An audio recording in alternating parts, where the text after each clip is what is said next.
Good afternoon, all. Glenn Daniels here with you with your Leadership Lunch and Learn webinar or brief lunch and learn package. Today, we're talking about this issue of body language and how it can help you take care of those tough conversations built upon anger. Coming to you today from Denver, Colorado. So we're working at 12:30 Mountain Standard Time. Every day we do these lunch and learns. It will be based upon what city I'm in and that lunchtime. So you will need to be a little bit flexible for a little while. But today, again, Mountain Standard Time, hometown, Denver. It's not warm here for sure. Let's talk about this idea of tuning into your body language and getting to where we need to get to. First, everyone discusses if you're getting ready to have a difficult conversation with somebody and it's angry, you got to first thing understand what are you thinking in your mind? What are you going through? You must start correcting some of the thoughts that you have in your mind. You must first begin with how you want it to be resolved. So that's your first thought. Habit number 2 from Stephen Covey. As you notice in most of our leadership training, we pivot back to Stephen Covey and some of the other older things because they have power and they have relevance. But begin with the end in mind. What do you want the results to be here? How do you want it to end up? Do you want to end up where there is no more relationship there? Or do you want to end up with this relationship that builds and grow? Or do you decide I just don't care? Okay. Sometimes issues are just not worth battling over, so you just don't care. But if you're in a situation where anger is involved, that I just don't care is out the window because you wouldn't be angry if you didn't care. You care, so therefore you're angry. So think about what your body, what your mind needs to have happen here. What has to take place with your mind in order for your body language to cover it? Again, number one, understand what it is that you want. Begin with the end in mind. Number two thing, you should always immediately adjust to this one statement that I always bring forward that even though it has a very much a declarative statement at the start of it, may not be the best statement, but it's something you should really look at. And that is you must always, you must always assume positive intent. That person that you're speaking with is angry and you're angry, there's positive intent there. Now, just because they have positive intent does not mean they have or for your company, but you must always assume positive intent. By putting this thought in your mind and also having the thought of how you want it to come out, your body language will make a subtle shift anyway. Your body language is driven oftentimes by what your mind is thinking. If you're angry, your body language shows that. If you're okay, your body language shows that. Now, sometimes we can take our body language and change our body language to help influence our minds to feel a certain way. But right now, this first part, we're strictly talking about your mind and what you should be thinking. So again, number one, what is it that you want to have happen? What's the bottom line? What is the outcome? Number two, you must always assume positive intent. This person has positive intent for their behavior. Once again, I'll just emphasize it may not be meant for you. It may not be meant for the company, but they have positive intent. Maybe they're protecting themselves from embarrassment or hurt feelings or from a bruised ego. Maybe they're trying to protect their family in some way, shape, or form. Maybe they're trying to improve the company. They have a positive intent there. And as soon as you put in your mind that they always have a positive intent, the quicker it's going to be for you to adjust your body language and get a solution. Third thing you must put in your mind, you must start to model the behavior you want to have happen.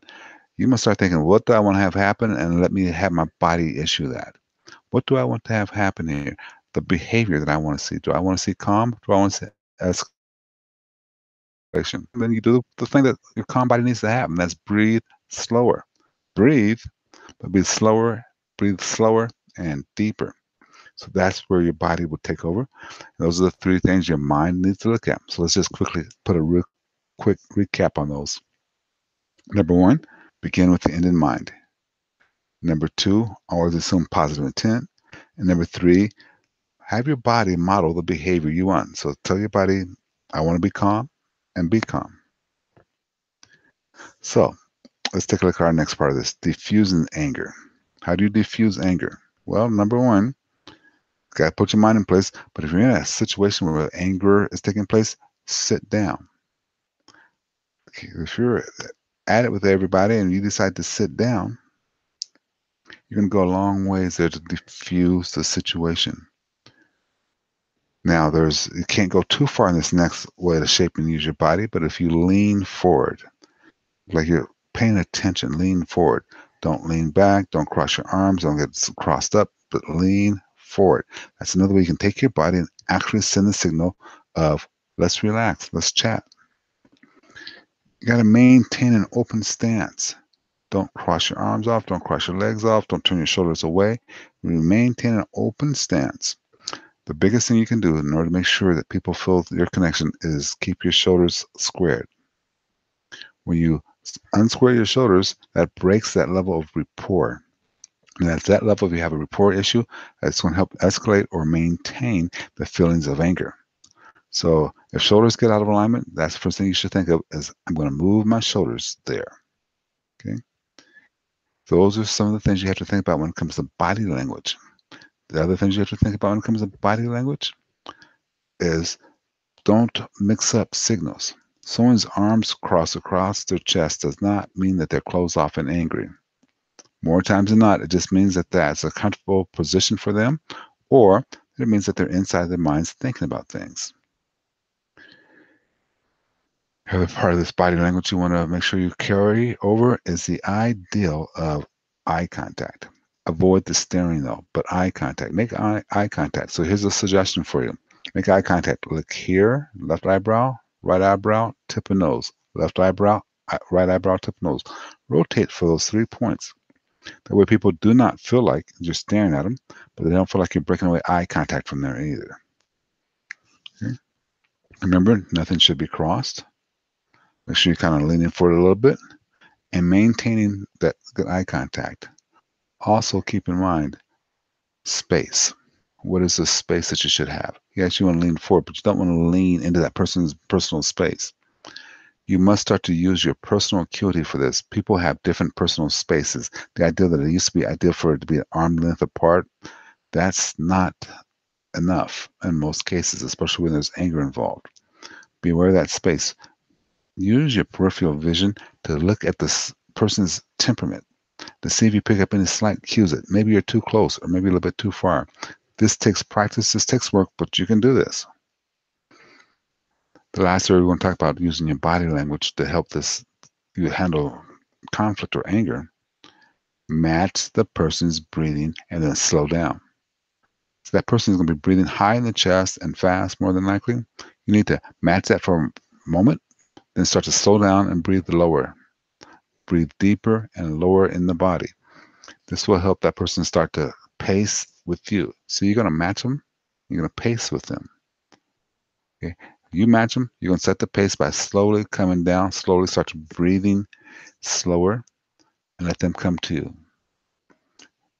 That same theory works when how you're speaking to them. If that person is screaming at you, you speak softer.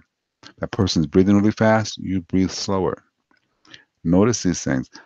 Notice this, and this is how you can start to diffuse anger by using your body. We'll do a brief lunch and learn. Again, coming to you from the cold city of Denver, Colorado today. It is much time, however, so I can't complain about that. Hope to talk to you soon.